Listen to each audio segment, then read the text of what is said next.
Okay, we've talked the best movies of 2024. Now it's time to switch gears to television. And I watched a lot of Netflix shows. Too many. Way too many.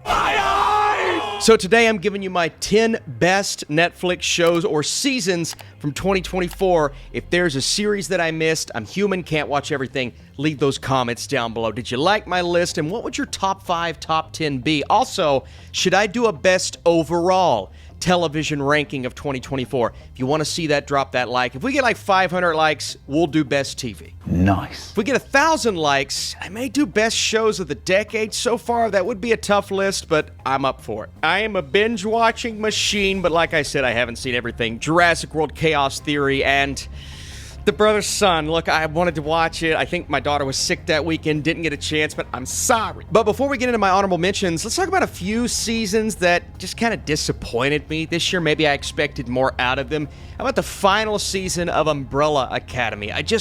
I wanted more finality. I enjoyed the ending, but not the season as a whole. Cobra Kai Season 2 Part 1.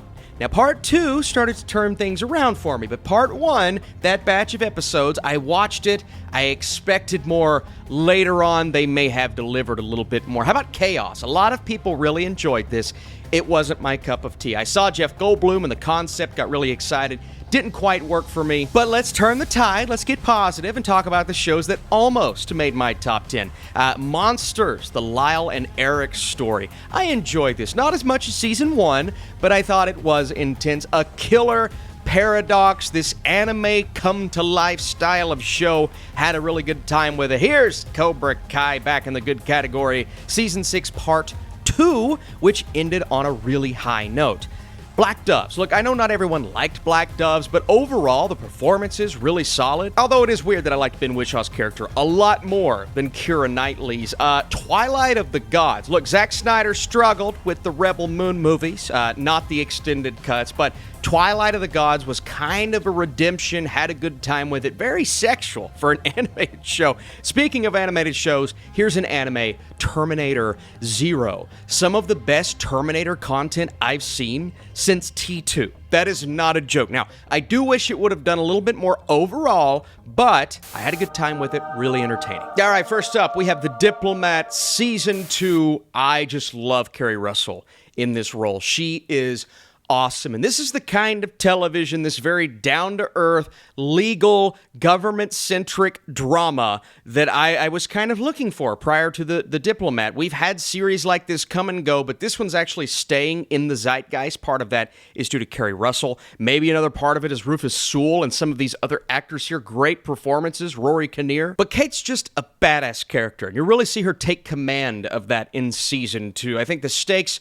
are a little higher. Ended Season 1 on an explosive note. It becomes a bit more grounded at the beginning of Season 2, but slowly starts to escalate once again and does all of the things we want a show like this to do. So The Diplomat, if you haven't seen it, for Kerry Russell's performance alone, I believe it's worth a watch. This year's top 10 is kind of crazy. I didn't expect to have an Office-esque comedy, not from the same creators, all right, I want to make that clear, but an Office-esque comedy in my top 10 from Netflix, because these comedic Netflix shows normally miss the mark, normally don't hit like they intend to. But Shane Gillis is really funny. He's just a funny guy. If you don't find him funny, you're probably not going to like this show. I do find him funny, and thus, Tires really worked for me. Now, it's definitely a show that's getting off the ground. It has that Season 1 feel. All right, we're working on things. We're trying to get it together. I think we're really going to start flourishing in Season 2. But to get things off the ground in this way, to kind of nail that very dry, sarcastic style of humor, but also Shane's character is really over the top and ridiculous. He's constantly harassing his cousin, who's just trying to make everything work, make it feel a bit normalized, but he can't do it, man.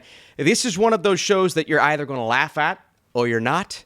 I thought it was funny. Therefore, I feel like it needs to be represented on my list, and I'd like to see more Shane Gillis on Netflix. I think he's hilarious. All right, for some of you, it's going to be way too low. For others, way too high. For Austin, it's perfect where it is. Squid Game Season 2. I wanted to put this higher because I genuinely think the quality of Season 2 is there, but there is that stipulation of this This really feels like an incomplete season of television, and I do think Season 3 is going to determine whether or not Season 2 should have been higher or lower on this list, because all of this boils down to us leaving off on a massive cliffhanger, which I read the comments some people were just pissed about. And I get it. I get the frustration, man.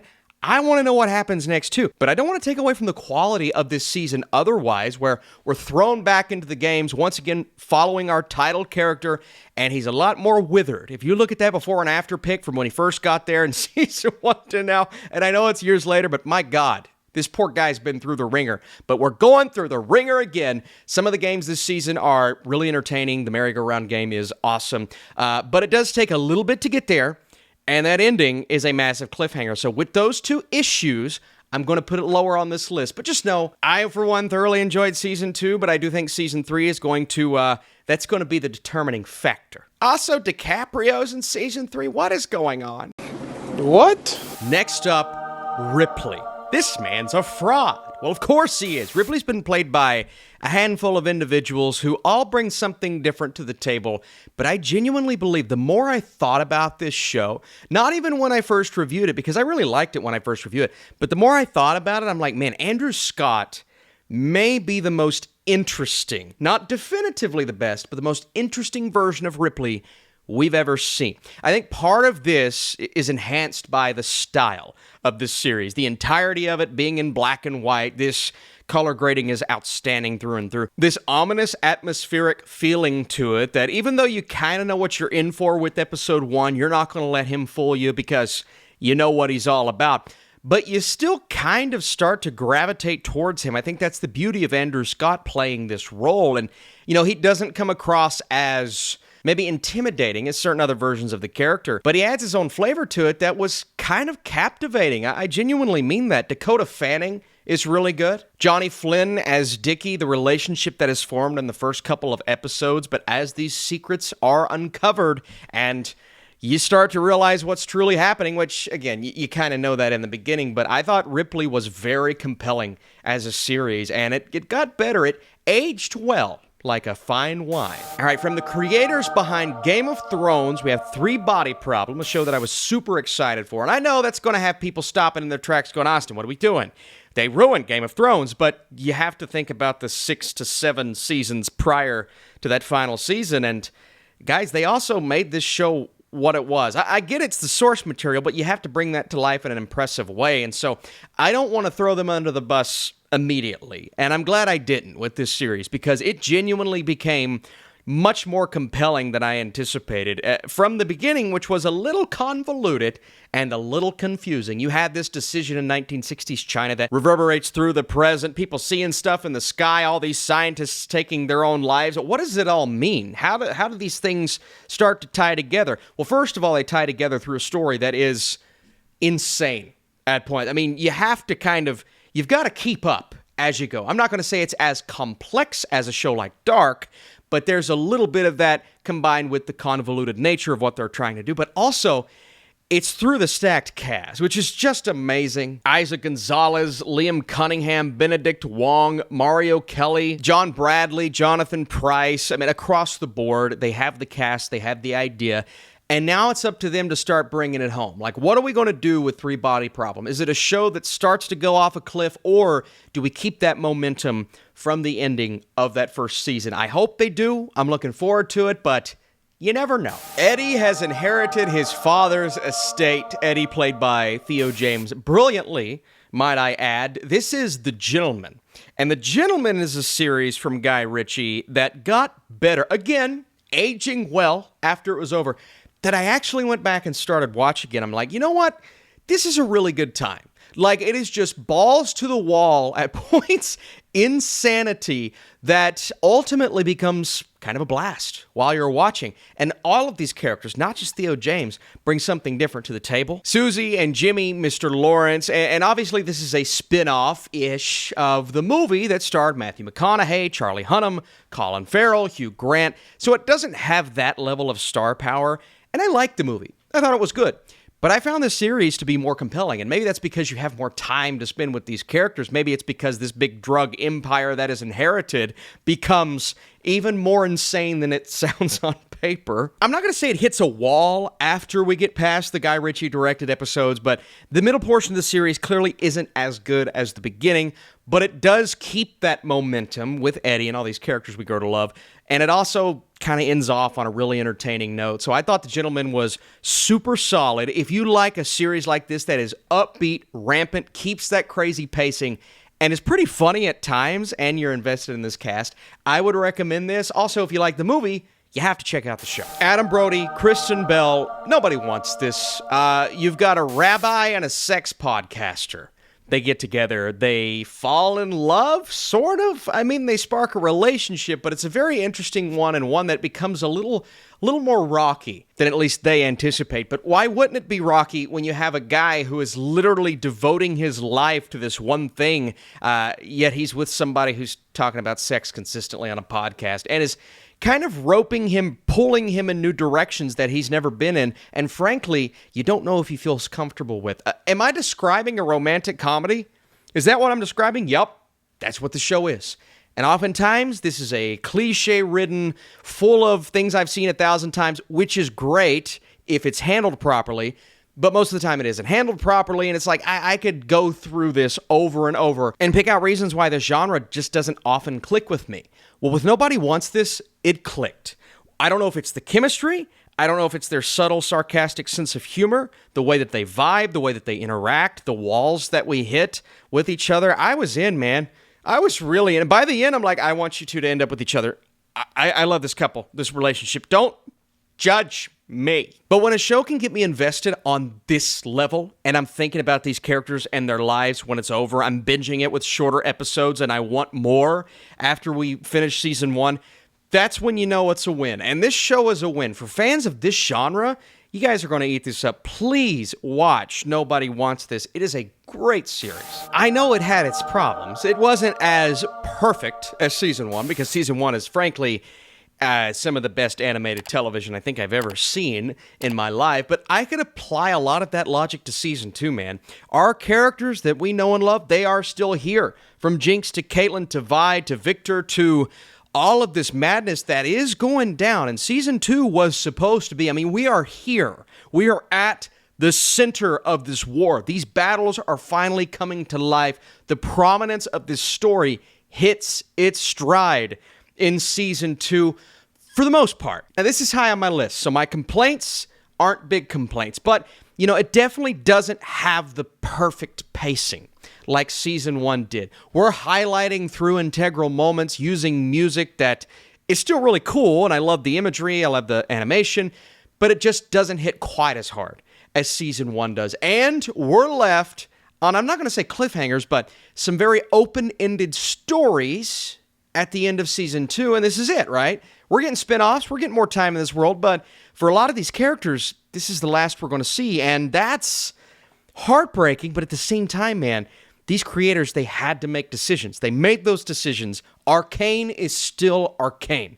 It's epic, there is payoff, amazing lore, awesome animation, and a story overall that I vibe with, man. I vibed with season 2 just as much as I did season 1. Well, I think season 1 is better, but I still really enjoyed it. I like it a lot. Anytime you have Michael Schur involved, you know it's going to be something at least moderately funny. It's not going to be Office level funny, but it's going to be funny. And Man on the Inside is often very funny, which I expected it to be. I expected Ted Danson to be awesome and this cast to have insanely fantastic chemistry.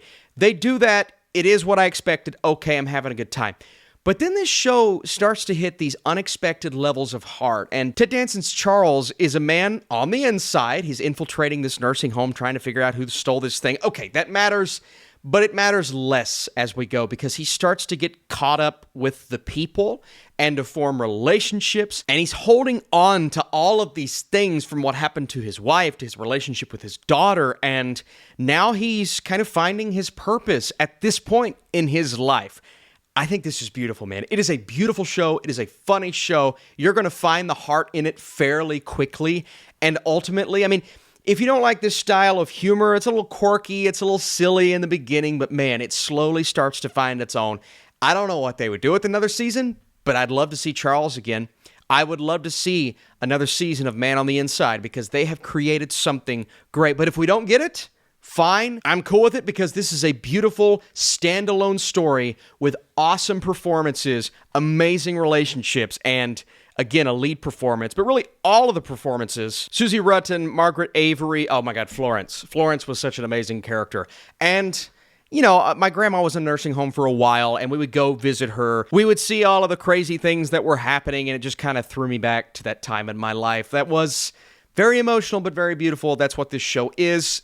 Very high on my list. But no Netflix show in 2024 stunned me, caught me off guard, and was more of a difficult watch. I'm not saying this is a violent action show. I'm not saying crazy things, horrific things are happening on screen. Well, kind of, but not in a horror genre way. This is Baby Reindeer. This is the story of Donnie, played by Richard Gadd, that is very personal to him, you can tell. And I know all of the behind-the-scenes things that happen and yada, yada, yada. I'm just talking about the show and how it impacted me, how I felt while I was watching. And Martha as a character played by Jessica Gunning. Oh my God. I mean, the performance, the commitment to the role is amazing. And this guy being stalked all throughout this series and the crazy things that are coming from this character, again, were just catching me off guard left and right. And the guy is a comedian. So obviously you're going to get some humor from the show, but it's a drama. It's a biopic in a way, right? It's a personal story, but it's a humorous story. Some of that humor coming from the emotions of his character, but then it's the tough moments that you got to witness on screen. One in particular, when we're getting that backstory and you kind of see what he had to go through, and it is just like some of the most uncomfortable stuff I've seen on television all year, and I'm watching it, but you can't look away because you're so compelled, yet you want to look away because what's having to play out on screen, it's a tough watch. But sometimes I find those tough watches necessary. Sometimes I think it's important to find a show that makes you feel a little uncomfortable at points. It makes you feel for this guy who's getting followed and stalked by this character who is relentless. And yes, this humor that comes through that, but there's also a bit of that like, this is real. This is a realistic thing that happens to people. And so Baby Reindeer is just, and I think that's why it's this high, because I've not seen anything like it ever. And I don't know if I'll ever see anything like it again. But Netflix took a risk with this. I actually watched it late. I was like 2 weeks late. It was making waves. I'm glad I saw it because, man, it affected me, impacted me, and I didn't stop thinking about it for a long time after watching. And that is why it is the #1 show. I almost said movie on my list. But this is just Netflix. Okay, these are just the Netflix shows. What did I miss? I know I missed plenty. So I need you guys to let me know, what would you change about my list? What is your #1 of the year? What's the worst show on Netflix you watched all year? Did you check out my movies list? And like I said, if we get enough likes on this video, I'm definitely considering doing a best TV shows of the decade list. But first, we'll have to do a best TV shows of 2024 list. So thanks for watching. See you soon.